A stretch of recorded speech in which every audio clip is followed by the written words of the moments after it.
아멘. 하나님 말씀입니다. 오늘 생명의 말씀을 통하여서 하나님의 은혜가 우리 모두에게 넘치기를 주의 이름으로 축복합니다. 우리는 지난 시간에 노아의 홍수 사건을 살펴보고, 그리고 방주에서 나와서 노아가 가족들과 같이 함께 제사 단을 쌓고 예배를 지낸 장면을 살펴보았습니다. 그리고 나서 성경은 노아의 후손들의 족보를, 그 계보를 이야기하고 있다가 갑자기 오늘 11장에서 바벨탑 사건이 등장합니다. 그리고 나서 다시 노아의 후손의 족보를 이어서 나가다가, 그러다가 이제 그 유명한 창세기 12장, 믿음의 조상 아브라함이 부름받는 장면으로 이어지게 됩니다. 그러니까 이런 구조를 여러분들이 성경을 읽으면서 잘 살펴봐야 되는데, 여러분들 성경을 읽으면서 이러한 구조를 확인하기는 어렵지만, 그래서 목회자가 있는 것이죠. 자, 노아의 홍수 심판이었습니다. 그렇죠? 하나님께서 세상을 심판하신 것입니다. 왜요? 죄로 인하여서. 그래서 죄의 결과로 심판이 임하게 된 것입니다. 그리고 나서 성경이 족보를 이야기합니다. 그러니까 노아, 당대의 의로운 사람이었고 하나님께서 선택한 사람, 그 사람이 구원을 상징하는 방주에서 살아남아서 이제 그 후손들이 첫걸음을 제단의 예배를 쌓으면서 지금까지 쭉 이어나가게 된다는 족보를 이야기하고 있다가, 갑자기 바벨탑 사건이 딱 등장하고 다시 이어서 족보를 나온다. 여러분, 상식적으로 여러분이 성경 저자이고 어떤 소설을 쓴다고 했을 때에 두 가지 사건을 쓰고 싶은 것입니다. 첫 번째 사건은 족보, 두 번째 사건은 바벨탑 사건. 그러면 여러분들이 족보를 먼저 쓰든 바벨탑 사건을 먼저 쓰든 순서를 정해서 쓰겠죠. 1번, 2번, 2번, 1번 이렇게 쓰겠죠. 어떤 분이 바벨탑 사건 얘기하다가 중간에 멈추고 잠깐 내가 족보 좀 잠깐 얘기하자, 그리고 족보 얘기하는 사람 있습니까? 물론 이상한 사람도 있겠지만 대부분 잘 묶죠. 이렇게 주제별로. 그렇죠? 그래서 족보를 대부분 얘기하고 그 다음에 바벨탑 사건을 얘기한다든지, 아니면 바벨탑 사건을 얘기하다가 멈추고 끝나고 그리고 족보를 얘기한다든지 한다라는 것이죠. 근데 오늘 말씀에 보면은 10장에서 족보 나오다가 멈추고 11장 바벨탑 사건, 다시 족보, 그리고 12장 아브라함의 부르심으로 넘어가는 것입니다. 굉장히 의미 있게 여기다가 탁 넣어 놓은 것입니다. 오늘 바벨탑 사건을 통하여서 우리에게 주시는 교훈 세 가지를 배우셔야 됩니다. 첫 번째, 인간은 하나님 외의 것을 보려고 한다라는 것이죠. 이게 문제라는 것입니다. 인간은 하나님 외의 것을 자꾸 보려고 한다. 여러분, 노아의 홍수 사건을 통하여서 노아와 노아의 가족 7명, 총 8명은 철저하게 죄의 결과는 심판, 죽음이라는 것을 배웠습니다. 그리고 나서 이제 방주에서 나왔습니다. 예배 드렸습니다. 신앙생활로 정말로 그들의 인생을 다시 시작하는 것입니다. 이제 그 자녀들은 뭐만 봤습니까? 예배 드리는 모습, 하나님께 기도하는 장면들. 하나님께서 또 축복해 주셨어요. 그래서 노아와 노아의 가족들이 농사를 졌는데 그 농사가 얼마나 풍성했는지 정말로 잘 먹고 잘 사는 그러한 삶으로도 이어지게 되는 것입니다. 그런데 시간이 흐르면서 그 자손들의 자손들이 온 인류를 살기 시작하면서 또다시 죄로 살게 된다는 것입니다. 왜 그렇습니까? 하나님 중심, 하나님을 바라보지 못하기 때문에 그렇습니다. 하나님으로 시작된 새로운 삶입니다. 구원받은 삶. 그런데 그 하나님만으로 만족하지 못하는 세상의 것들, 또 자기들이 그걸 또 만들면서 죄의 노예가 되어버리는 것이죠. 오늘 4절 말씀을 보면 그들이 이렇게 이야기하는 것입니다. 이게 지금 다 노아의 후손들 통해서 여기까지 온 것이거든요. 4절, 또 말하되 자 성과 대를 쌓아 대 꼭대기를 하늘에 닿게 하여 우리 이름을 내고 온 지면에 흩어짐을 면하자 하였더니. 4절을 좀 띄워놓으시면, 우리는 바벨탑 사건 그러면 인간들이 하나님과 같이 되려고 높이 천국에 가려고, 하늘에 가려고, 하나님 있는 곳에 가려고 욕심내다가 심판받았다라고 이야기하지만 그건 잘못된 것입니다. 우리가 쭉 읽어본 대로 바벨탑 이 성은 쌓다가 완성했습니까? 못했습니까? 못했습니다. 완성하지 못했습니다. 딱 두 가지 이유 때문에 이들이 바벨탑을 쌓은 것입니다. 우리 이름을 내기 위하여서. 이 우리 이름을 낸다라는 것은 인간의 자기 이름을 자랑하는 것입니다. 자기를 드러내고 싶은 것입니다. 아니, 죄인이 누구를 대신해서 자랑할 수 있겠습니까? 죄인이 무엇을 자랑할 수 있겠습니까? 죄인은 자랑할 수 있는 것이 아무것도 없다. 그런데 자기들의 이름을 드러내고 싶은 것입니다. 온 세상에. 두 번째, 온 지면의 흩어짐을 면하기 위하여서. 여러분, 지금 하나님의 구속의 역사가 나아가고 있는 것입니다. 노아의 사건, 노아의 방주 사건을 통하여서 이제 하나님은 새롭게 구원받은 사람들의 인생을 써 나가고 있는 것입니다. 거기에는 하나님의 인도하심이 이리로 인도할 수도 있고 저리로 인도할 수도 있는 것입니다. 배 타고 가실 때도 있고 비행기 타고 가게 하실 때도 있는 것입니다. 아프게 우리를 인도하실 때도 있고 즐겁게 우리를 인도하실 때도 있는 것입니다. 때로는 외롭게 인도하실 때도 있고 때로는 여러 사람들과 함께 동역하면서 조금 힘나게 인도하실 때도 있는 것입니다. 그런데 하나님 중심이 아니기 때문에, 하나님을 바라보지 않기 때문에 자기들이 흩어지기가 싫은 것입니다. 이거 우리 잘 이해하죠? 저는 예전에 신학교 다닐 때에 저 펜실베니아에서 공부했습니다. 그래서 여기서 새벽기도 끝나고 딱 밝기 시작하면 딱 2시간 반 걸립니다. 천천히 휴게소에서 커피 한 잔 먹고 가면 3시간. 9시에 수업 시작인데 6시에 새벽기도 끝나고 6시 20분에 밟으면 9시 5분 전에 딱 들어가는 아주 그냥 정해져 있는 시간이었습니다. 근데 거기 가면 너무 외로웠어요. 일주일 동안. 시골이다 보니까 뭐 심심하면 어디 가냐면 월마트 갔습니다. 심심하면 다른 전사님들하고 월마트 가서 구경하는 거예요. 거기서 이제 아이 쇼핑하는 거죠. 거기 가서 이제 또 햄버거도 먹고 뭐 음식도 사 먹고 그렇게 일주일을 보내다가 이제 목요일 밤이나 금요일 아침에 이제 뉴욕으로 넘어오는 거죠. 이제 주말 사역을 해야 되니까. 그러면 저기 엠파이어 스테이트 빌딩 맨하탄이 딱 보이면 너무 행복한 겁니다. 도시로 왔기 때문에.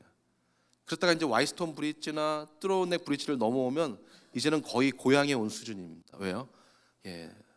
플러싱에 왔기 때문에. 한인 간판이 보이면은 천국에 온 것 같은 거죠. 다 이해하시죠? 우리는 흩어지지 않기를 원하죠. 이민자들. 어느 도시 어느 나라를 가든 한인타운, 뭐 차이나타운, 뭐 이렇게 다 흩어지지 않으려고 한다는 것이죠. 여러분, 왜 흩어지지 않으려고 하는 것입니까?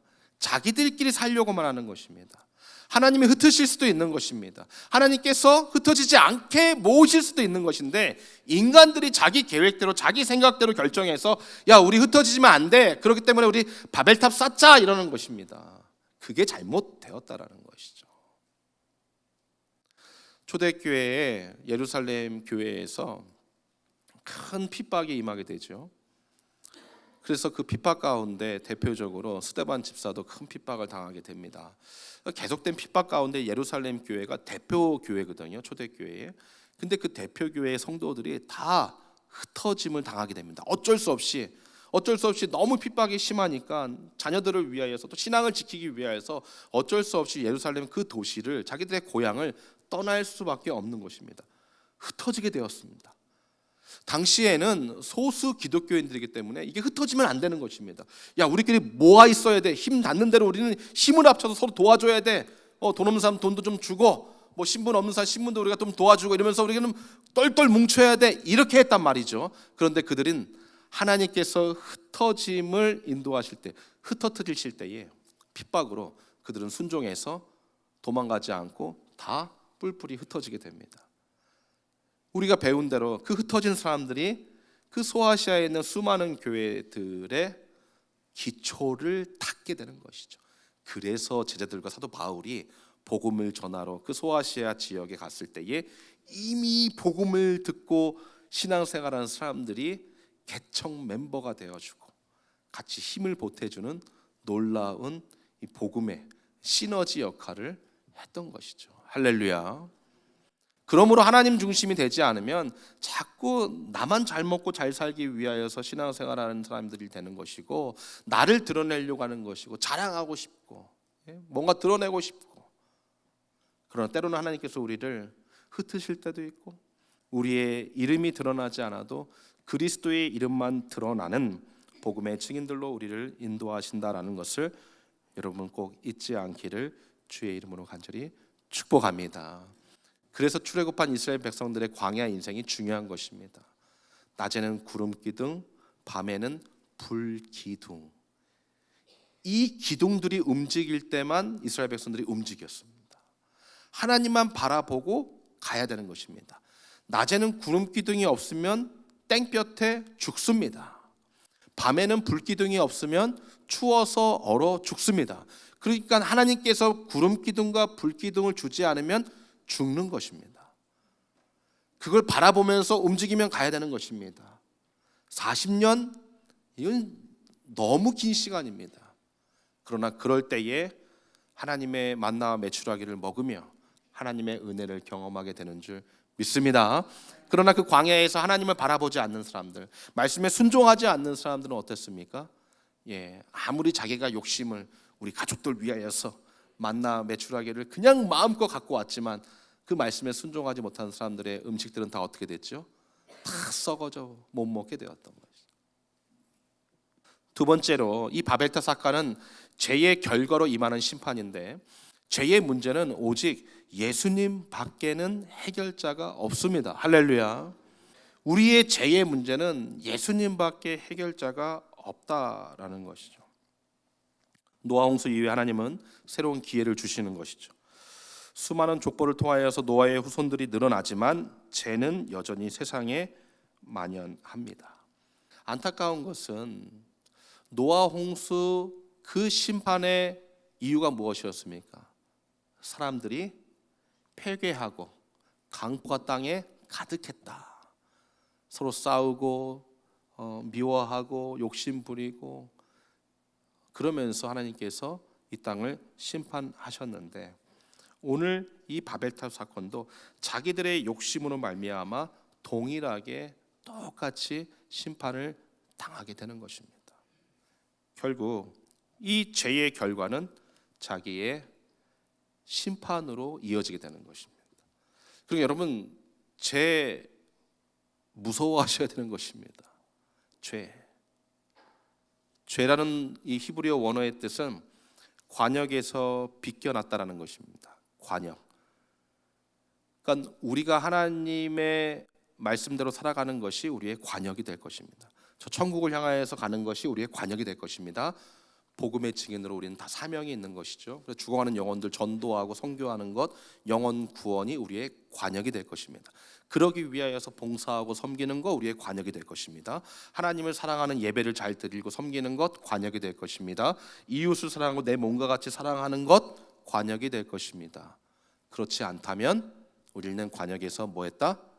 빗겨난 것, 죄. 하지 말라는 것도 하는 것도 죄이지만 하라는 것을 하지 않는 것도 죄라는 것을 여러분 꼭 기억하셔야 되는 것입니다. 그렇다고 뭐 아파가지고 침상에 누워있으면서 나는 전도도 하지 못해서 난 죄인입니다, 그 말이 아닌 거예요. 내가 할 수 있는데도 안 하는 사람들 스스로 아시죠?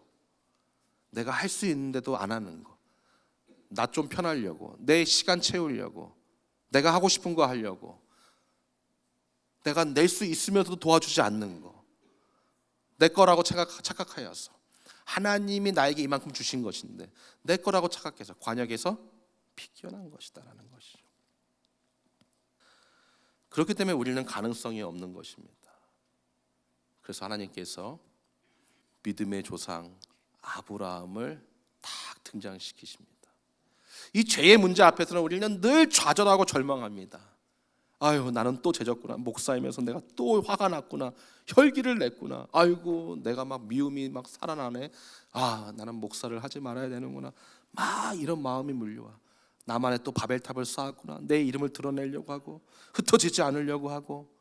그때 우리 하나님께서 창세기 12장을 딱 등장시키는 것입니다. 거기에서 누구를 등장시켜요? 믿음의 조상 아브라함. 믿음의 조상 아브라함은 어떤 조건을 통과하거나 어떤 필요 충족을 만족시켜서 믿음의 조상이 된 사람이 아니다. 이걸 꼭 기억하셔야 돼요. 오히려 아브라함은 믿음의 조상이 되기에는 턱없이 부족한 사람입니다. 그의 아버지는 데라 우상을 만드는 사람이었습니다. 당시 메소포타미아 문명 지역에서는 아버지가 A라는 직업을 갖고 있으면 자식들도 A라는 직업을 물려받을 수밖에 없어요. 당시에 무슨 대단한 직업들이 있겠어요. 농사 짓거나 동물 잡거나 손기술로 가구 만들다든지 요 정도지 큰 직업군들이 형성되어 있지 않을 때였다라는 것이죠. 데라는 우상을 만드는 사람이었습니다. 우상을 당시에 만들던 메소포타미아의 우상 만드는 사람들은 여러 종교들이 있었는데 그 신을 반드시 섬겨야 되는 것입니다. 그래야지 정성을 다하여서 이 우상 단지를 만드는 것이죠.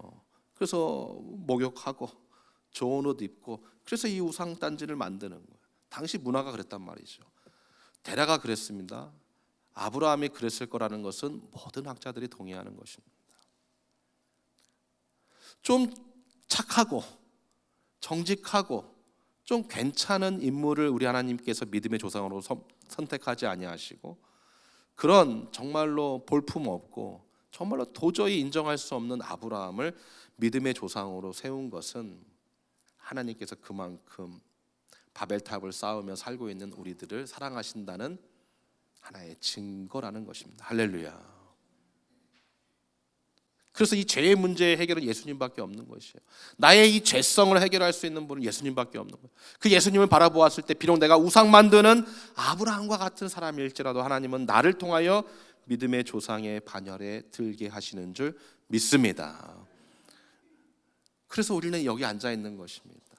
하나님의 사랑을 받으며 서로 축복하고 이 정도의 이민자의 삶을 누릴 수 있는 것, 하나님의 특별하고 각별하고 섬세한 은혜인 줄 믿으시기를 주의 이름으로 축복합니다. 세 번째로, 바벨인 세상에서, 이 바벨은 세상을 상징하고 또 우상을 상징하고 인간의 욕심, 죄를 상징하는 것입니다. 그 탑을 만들었다, 그 높은 것들을 만들었다라는 것인데, 그 바벨의 세상에서 통하는 삶이 존재합니다. 통한다라는 거 아시죠? 커뮤니케이션, 통한다, 하나 된다, 그 방법이 존재한다는 것이죠. 하나님께서 이 바벨탑의 죄의 결과로 심판하시는데 그 심판은 죽음의 심판은 아닙니다. 왜? 하나님께서 노아 홍수 사건을 통하여서 죽음의 심판 이제 한다 안 한다? 안 한다. 이제 안 한다. 그래서 오늘 본문에서는 죄의 결과로 심판이 있어야 되지만 하나님께서 죽이지 않는다 그랬죠. 우리 죄의 결과도 마찬가지죠. 죽이지 않는다 그랬죠. 그래서 우리를 죽이는 게 아니라 누가 죽는 거예요? 예수님 자신이 죽는 거예요. 하나님 자신이 죽는 것입니다. 그래서 죽음의 심판이 아니라 이제 흩어짐의 심판, 언어의 흩어짐, 지역의 흩어짐이 일어나게 되는 거예요. 다시요. 어떤 심판? 두 개의 흩어짐, 지역의 흩어짐, 나누어지는 거예요. 이제 하나의 민족이 아니라 나누어지게 되는 거예요. 언어가 하나였는데 언어가 다 나누어져 있어요. 그래서 공사가 멈춘 거예요. 공사를 막 해야 되죠. 우리 전사님 빨리 벽도 갖고 오세요. 우리 권사님 시멘트 좀 빨리 사오세요. 우리 집사님 빨리 페인트 좀 칠하세요. 이 말이 돼야지. 말이 안 되면 어떻게 하겠어요? 몸짓으로 되겠죠. 되겠지. 네? 몸짓으로 되겠지만 그 성을, 이 학자들이 조사를 해봤더니 이 바벨탑과 비슷한 메소포타미아 문명 지역에서의 여러 성들을 발견하게 되는데 그게 지구라토입니다. 그래서 저렇게 생겼을 것이다. 그리고 맨 위에 제단을 쌓아서 자기들이 믿고 있는 신에게 제사를 지냈던 곳으로 보고 있습니다. 참 신기하죠. 이 바벨탑 사건을 만드는 사람들은 누구의 후손들이다? 노아의 후손들이다. 근데 그들이 하나님 외에 다른 신들을 섬기는 그러한 이 유물들이 발견되게 되었다라는 것이죠.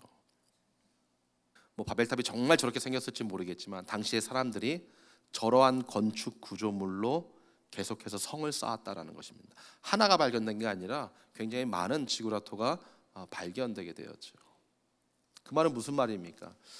하나님을 섬기는 사람들이 자기들의 욕심을 위하여서 세상에서 자기들만의 바벨탑을 쌓고 거기에 하나님 외에 다른 신을 세워놓는 것입니다.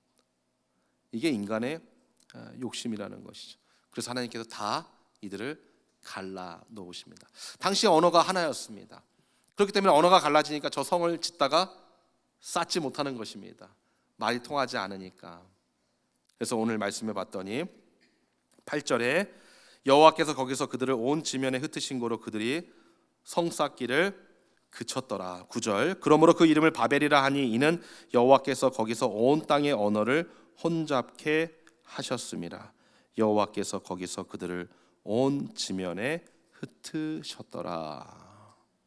이제 이때부터 온 땅의 언어가 외국어로 다 바뀌게 된 것입니다. 이게 제 말이 아니라 학자들의 말이에요. 학자들의. 저보다 더 훌륭하신 분들이. 그래서 이때부터 이제 나라와 민족이 생기고 언어가 갈라지게 된 거예요. 이때 바벨탑 사건만 없었으면 우리는 계속 한 언어로 지금까지 영어 안 해도 되는 세상에 살고 있을 텐데 이때 언어가 갈라지게 되었어요. 그래서 내가 다른 사람에게 복음을 전하고 싶어.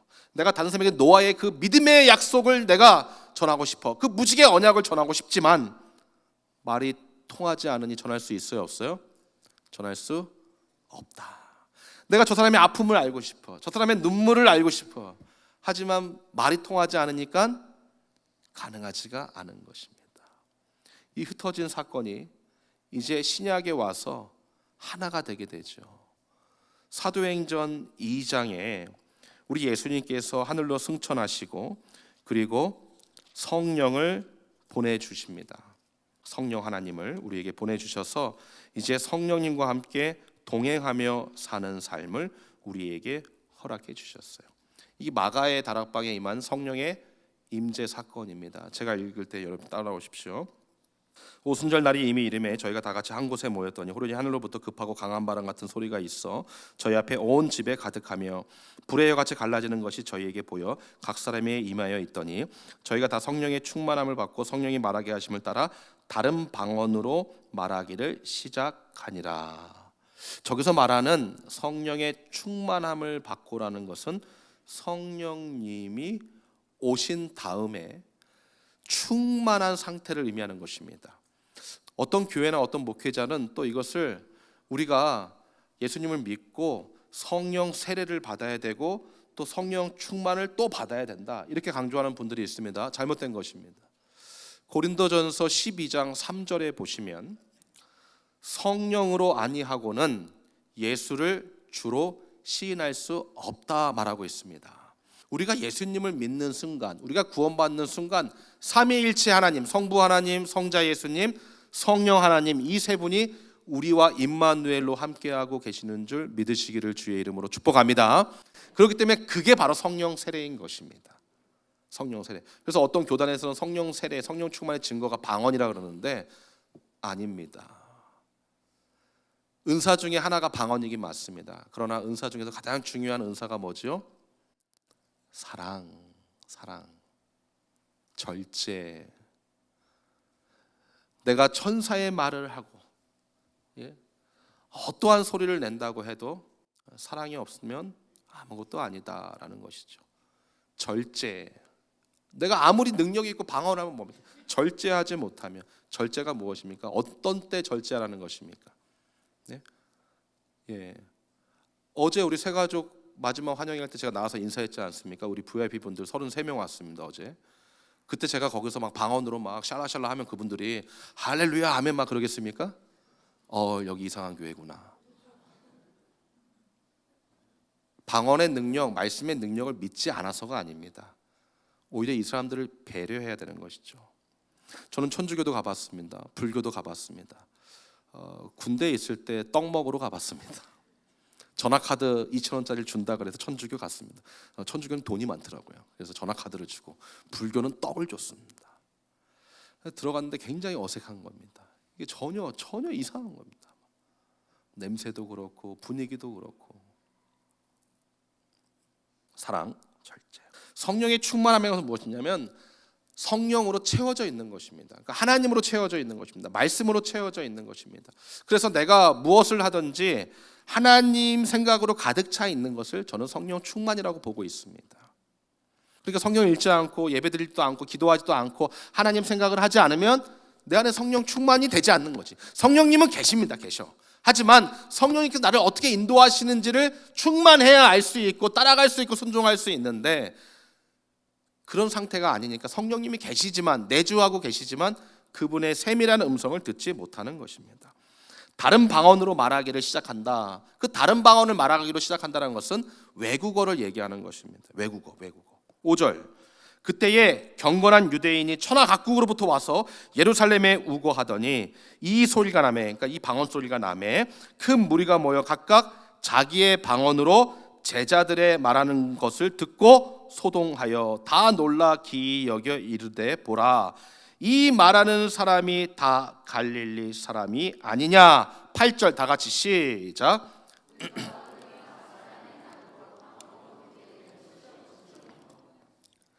우리가 우리 각 사람의 난 곳 유대인들입니다. 이 사람들은 예루살렘, 팔레스타인, 이스라엘 땅에서 난 사람들이 아니라 외국에서 태어난 사람들인 거예요. 그들에게는 두 가지 랭귀지가 있습니다. 하나는 유대인들이 쓰는 히브리어 랭귀지. 유대인들은 어렸을 때부터 히브리어를 배운단 말이죠. 그래서 토라를 외우고 읽어야 되기 때문에 유대인의 말을 할 수 있습니다. 두 번째, 그 나라 사람들의 말을 할 수 있습니다. 그러니까 일본에서 태어났으면 일본어, 중국에서 태어났으면 중국어, 한국에서 태어났으면 한국말을 할 줄 아는 사람들인 것이죠. 지금 그 말하는 것입니다. 우리가 우리 각 사람의 난 곳, 제가 만약에 여기 있었으면 아니 내가 한국에서 태어났는데 어떻게 저 갈릴리 사람 제자가 어떻게 한국말로 말을 하지? 무슨 말을 했어? 무슨 말을 했을까요? 오늘 말씀해 봤더니 11절 우리가 다 우리의 각 방언으로 하나님의 큰 일을 말함을 듣는도다. 아니 저 사람들이 어떻게 한국말로 하나님의 큰 일을 말하지? 그러면서 알아듣는 거야 지금. 알아듣는 거야. 그래서 사도행전 2장의 방언은 우리가 못 알아듣는 방언이 아니라 외국어 방언이라는 것이 분명하죠 여러분. 알아듣지 못하는 방언도 있습니다. 그러나 이 사도행전 2장에서는 알아들을 수 있는 분명한 방언. 누가 오시니까? 성령님이 오셔서 성령의 충만함을 받을 때에 다른 사람에게 하나님의 복음을 전할 수 있게 됩니다. 하나님으로 채워지고 하나님 생각을 할 때에 다른 사람의 아픔이 보이게 되는 거예요. 그 사람이 필요한 것이 무엇인지를 이제 소통할 수 있게 돼요. 할렐루야. 이게 진정한 복음이고 능력이 되는 것이다라는 것이죠. 하나님은 우리의 연약함을 잘 아십니다. 그래서 우리가 좀 부족하고 연약하잖아요. 그러면 하나님은 야야야 그건 좀 갖다 버려. 갖다 버리고 여기 있다. 자 이거 새 거 입어. 우리 하나님은 이렇게 하시지 않습니다. 보라 옛 것은 지나갔으니 새 것이로다. 새 포도주는 어디에? 새 부대에. 그 말은 우리가 완전히 딴 사람으로 바뀌는 게 아니에요. 갑자기 제가 막 날씬해져 가지고 막 갑자기 키가 막 한 180 되고 막 안경도 벗고 막 머리도 막 빠졌던 머리가 다시 새로 나오고 막 이런 게 아니에요. 우리의 있는 모습 가운데 연약하고 부족하고 세상 사람들의 가치 기준으로는 정말 볼품없는 사람일지라도 하나님이 그 사람을 통하여서 하나님의 큰 일을 말하고 행하고 교회가 전파되게 하시고 예수 그리스도가 땅끝까지 전하게 되는 놀라운 새로운 일을 하시는 것을 의미하는 것입니다. 할렐루야. 이제 마지막인데 눈 크게 뜨시고 정신 바짝 차리고 들으십시오. 창세기 12장 가시겠습니다. 창세기 12장 스크린에 있습니다. 같이 한번 따라오시죠. 1절과 2절만 읽겠습니다. 여호와께서 아브라함에게 이르시되 너는 너의 본토 친척 아비 집을 떠나 내가 내게 지시할 땅으로 가라. 2절 다 같이 읽습니다. 시작.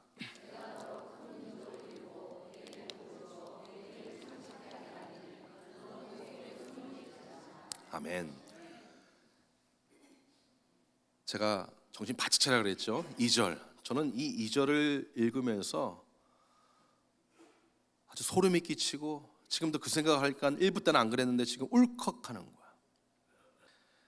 내가 너로 큰 민족을 이루고 내게 복을 주어 너의 이름이 창대케 하리니. 이거 우리 어디서 봤던 말씀이죠? 어디서 봤어요? 예? 비즈니스에서 봤어요?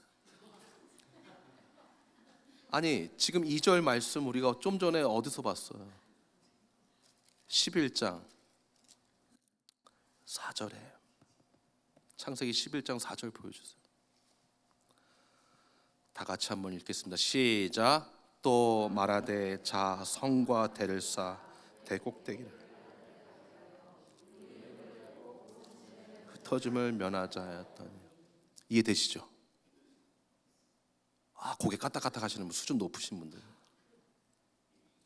인간들의 죄가 무엇이었습니까? 자기 이름을 드러내고 하나됨을 위하여서 흩어지지 않으려고 하는 게 죄였는데, 하나님은 아브라함을 부르셔서 아브라함을 통하여서 뭘 만드시는 거예요? 흩어졌던 민족을, 사람들을 한 민족으로 만들어 주시고, 너네 그렇게 원했지?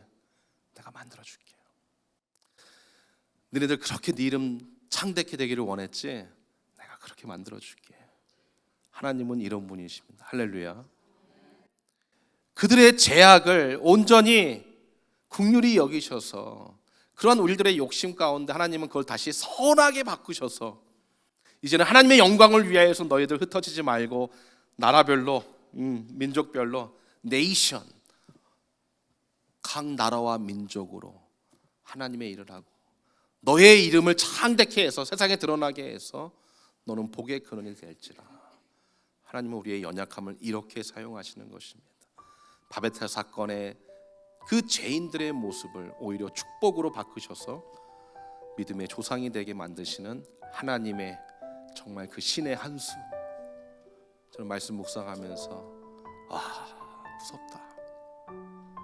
우리 하나님이 이렇게 나를 사랑하시는구나. 나 같으면 그냥 죽여버리고, 그냥 버리고, 갖다 내어 던지고, 다시 내가 원하는 형상 만들고 그렇게 끌고 갈 텐데, 우리 하나님은 끝까지 우리를 이렇게 인도하시는 사랑의 하나님인 것을 여러분 꼭 기억할 수 있기를 주님의 이름으로 간절히 축복합니다. 하나님이 여러분에게 기대하고 바라시고 꿈꾸는 것들이 있으셔서 여기까지 인도하신 것입니다. 그걸 잊지 말고, 때로는 우리가 바벨탑 쌓으려고 애쓸 때도 있겠지만 다시 회개하고 다시 주님 바라보는 성령 충만한 우리가 되기를 주님의 이름으로 간절히 축원합니다.